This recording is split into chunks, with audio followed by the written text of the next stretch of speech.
¿Qué tal chicos? ¿Cómo están? Bienvenidos a su clase semanal de danza y teatro. Como ustedes saben, esta semana se celebra una festividad muy importante para todos los mexicanos, el día 20 de noviembre.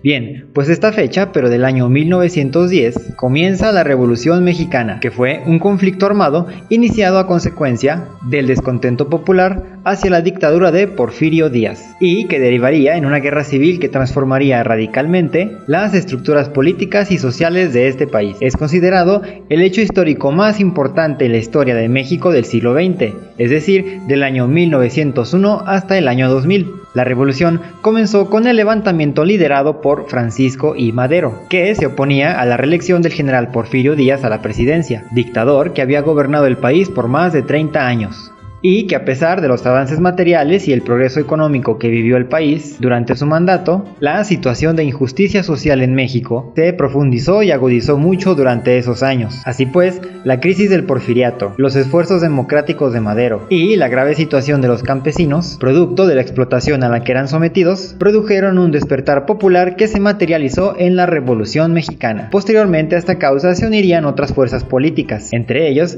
dos de los caudillos más emblemáticos del movimiento revolucionario, Pancho Villa en el norte y Emiliano Zapata en el sur. Entre las exigencias de la revolución estaba un sistema de gobierno democrático, mayores derechos sociales, una reforma agraria justa para los campesinos y libertad e igualdad para el pueblo. Se considera su fecha de inicio oficial el día 20 de noviembre de 1910, como ya se los había mencionado, día en que Francisco I. Madero llama a levantarse en armas en contra de la dictadura. Y por eso es que cada año en esta fecha se conmemora este importante acontecimiento. Fue hasta el 5 de febrero de 1917 que se proclama una nueva constitución. Esta constitución es la que nos gobierna hasta ahora. La constitución es el documento en donde todos los mexicanos estamos representados y existe un poco más de igualdad entre todos. Después, como Carranza no impulsó a los que más necesitaban ser escuchados y tomados en cuenta, Álvaro Obregón se hace presidente, impulsando mejoras en las escuelas, aclarando cómo se repartirían las tierras e impulsando el arte. Bueno, pues de seguro te debes de estar preguntando, ¿qué tiene que ver todo esto con la danza? Bien, pues una de las maneras de recordar precisamente este acontecimiento es con representaciones artísticas, que hacen alusión a lo que sucedió en aquella guerra. Todas estas representaciones dancísticas derivan de la música popular en la Revolución Mexicana. Debido a estas se inspiraron himnos, corridos, cantos nacionalistas, etc., lo que dio lugar a que grandes compositores desarrollaran sus dones y plasmaran en papel nueva música en una época en la que se comenzaban a dar cambios en el sistema político de México. De este periodo es cuando surgen las primeras señales en torno al nacionalismo mexicano o identidad nacional. Si no sabes qué es esto, hablo de este tema en nuestro especial del Día de la Independencia. Te dejo el link en la descripción. Aquí, el Estado o nación, que había pasado por múltiples procesos históricos que fueron y que irán formando México, trasladará formas de desenvolvimiento cultural que la población poco a poco irá adoptando, en donde el país mostrará aspectos que lo identifican como único. Ejemplo de ello es el apogeo del corrido revolucionario y la canción romántica del campo de batalla, canciones que lo mismo hablaron y elogiaron al caudillo, al héroe anónimo, a los fieles caballos y principalmente a las mujeres de la revolución, las soldaderas, hembras que hicieron del rebozo,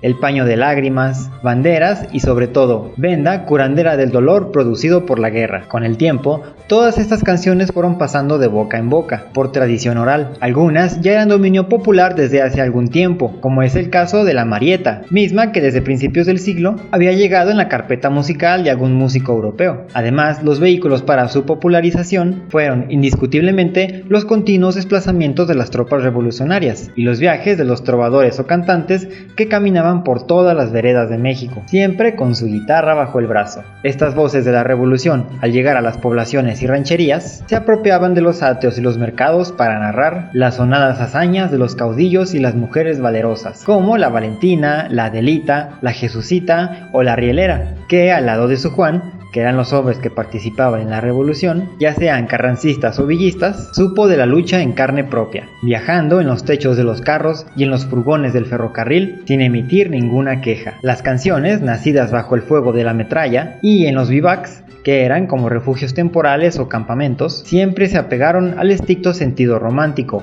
apelando a lo sentimental, con versos como "Si Adelita quisiera ser mi novia", "Dame un abrazo y un besito, prenda amada", "Por tus amores, trigueña hermosa, yo he sufrido". Estas coplillas describían el amor espontáneo y honesto que las soldaderas despertaban entre los Juanes. Cuando menos lo sentía, la población de la Ciudad de México era entonces conmovida por la presencia de los carrancistas, militares de caqui y sombrero tejano, diferentes en mucho a los llamados sombrerudos de Zapata. Sin embargo, todos ellos tenían en común la empresa de la revolución, derecho que les permitía divertirse por igual. Visitas a lugares de bailongos en los sitios públicos, amenizados con alguna canción elusiva a Villa o Zapata. Hasta ahora solamente hemos hablado de la música surgida en la época de la revolución. Pero, ¿qué hay de las representaciones artísticas? Bien, pues una vez pasando la revolución, comienza una temporada de relativa estabilidad en México, que también va a ser estructural. En el país hubo una especie de renacimiento asociado siempre al nacionalismo y a la resistencia en contra de la presencia cultural de la lengua inglesa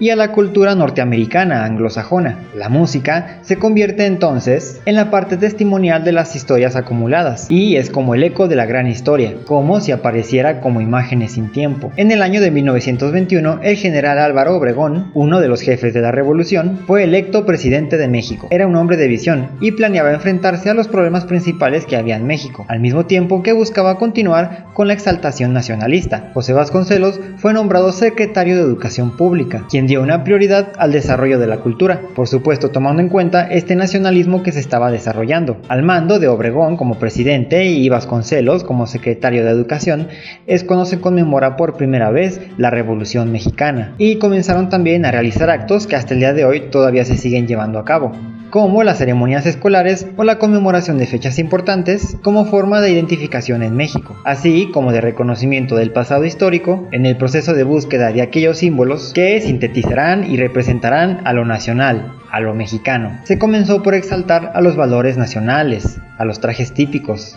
a las artesanías, el lenguaje popular, las canciones, el pasado prehispánico, etc., como por ejemplo el uso y reconocimiento del traje charro como uno de ellos, el mariachi o los corridos de la revolución, entre claro muchísimos otros, por lo que la figura del charro acompañado de la china poblana apareció entonces como un clásico recurso para hacer referencia a lo mexicano. Sin embargo, también la revolución tenía que ser reconocida como uno de estos elementos, y la mejor forma de conseguirlo era a través del folclore, adaptándose a los corridos y canciones surgidas en este periodo, los recursos escénicos que ya conocemos, como el vestuario y accesorios a través del tiempo. Algunas representaciones de los corridos de la revolución son La Cucaracha. Este es uno de los corridos más populares. La tonada de esta canción es de origen español, sin embargo fue adoptada por el pueblo mexicano durante la revolución. La letra fue cambiada y se adaptó para que reflejara la realidad de ese entonces. Algunos de los mitos que hablan sobre el origen de su nombre es que se decía que podía ser un soldado, otros más lo referían a un incidente que tuvo Francisco Villa en una fogata, y que por su forma de caminar derivado de este hecho fue que sus colegas le dieron ese sobrenombre.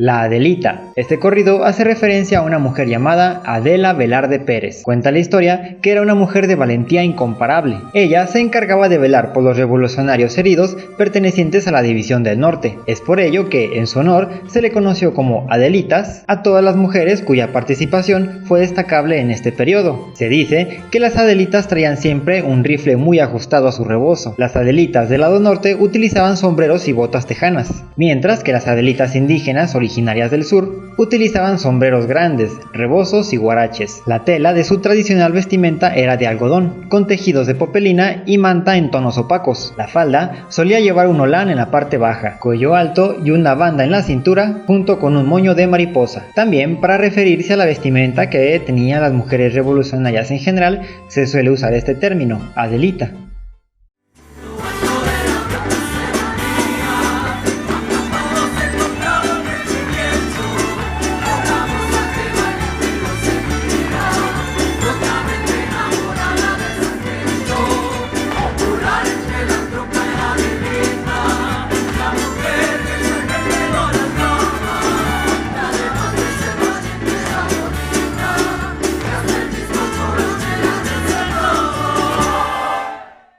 La Valentina. La Valentina fue, al igual que la Adelita, una de las protagonistas de la Revolución Mexicana. Se dice que su nombre completo era María Valentina de Jesús Ramírez Avitia. No obstante, quizá por practicidad, se le conoció simplemente como la Valentina. Esta mujer quedó huérfana de padre a una edad muy temprana, por lo que decidió incorporarse a las filas revolucionarias de Francisco I. Madero. Tras el asesinato de este último, se unió al ejército de Álvaro Obregón. Según se recuerda, la Valentina era una mujer admirada por su belleza, valentía y por su carácter combativo.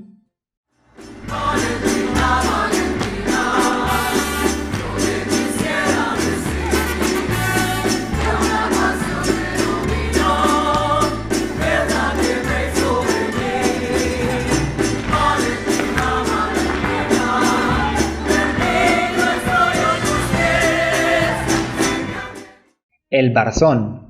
El barzón es una cuerda de cuero que une el yugo con el timón del arado. Este es uno de los corridos de la Revolución Mexicana, quizá más comprometidos con denunciar la injusticia que sufría tanto el campesino como el sector agrario. Este canto hacía referencia a un campesino que se mataba trabajando y que era remunerado con un pago miserable. Además, el dinero que recibía ya estaba comprometido porque debía en las tiendas de raya, que eran establecimientos de crédito para el abasto básico, ubicada junto a las fábricas o haciendas, y donde los obreros o campesinos eran obligados a realizar sus compras, mientras su patrón se enriquecía. Sin duda alguna, este contexto de explotación fue uno de los detonantes principales de la Revolución Mexicana.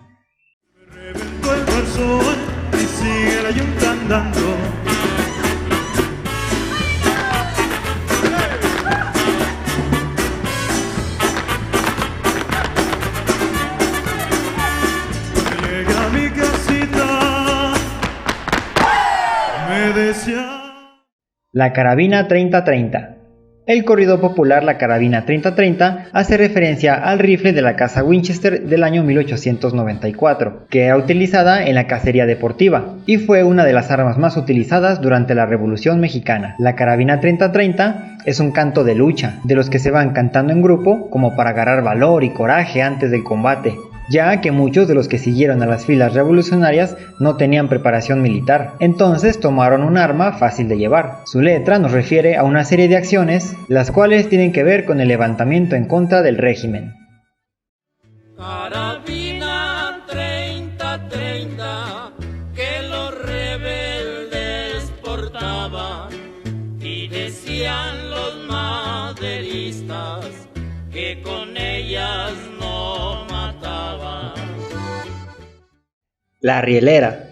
La melodía se refiere al ferrocarril central mexicano, que era el lugar donde se fusionaron y se desencadenaron los batallones e influencias del norte en la Revolución Mexicana. Era como un tipo de mercado de negociaciones. Según algunos historiadores, este corrido habla del amor de un soldado y su mujer, de la lucha y de la condición de los trabajadores del ferrocarril de aquel tiempo. Algunos historiadores afirman que el ferrocarril también fue un factor muy importante en el descontento social, pues donde llegaba el tren, los campesinos eran arrebatados de sus tierras e incorporados forzosamente a la obra.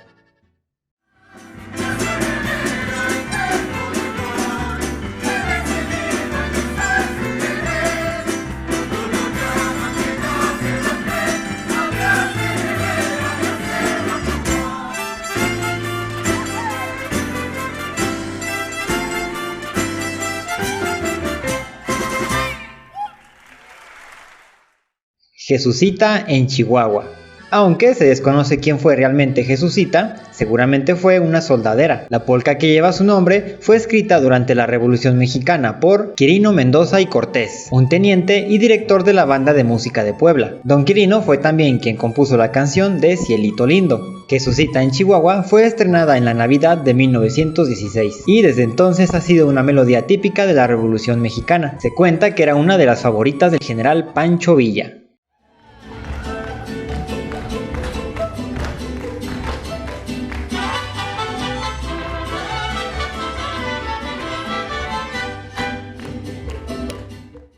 Algunos otros corridos revolucionarios son El General Emiliano Zapata, Felipe Ángeles, El Centauro del Norte, Pancho Villa, Siete Yeguas, La Marieta, Las Coronelas o La Toma de Zacatecas. Para las representaciones artísticas de los corridos revolucionarios, se suele usar en mujeres la vestimenta de Adelita, mientras que en los hombres, para representar a los indios o a los campesinos que se unían a la guerra, se porta una camisa y pantalón de manta. Se usa sombrero de ala ancha, zarape de colores, chaquetillas cortas, camisas alternadas con pañuelo y se porta una carrillera con balas. También se suele usar la vestimenta que usaba Zapata o Villa para representar a los caudillos o generales revolucionarios. Bien chicos, ahora ya conocemos un poco más a fondo los orígenes de los corridos revolucionarios, el por qué se celebra esta fecha cada año y el porqué también de su peculiar manera en la que se representan artísticamente estas fechas, incluyendo también los vestuarios de los bailes y por supuesto también las representaciones más famosas. Espero hayan aprendido mucho chicos, por mi parte es todo y nos vemos entonces la siguiente semana. Hasta luego.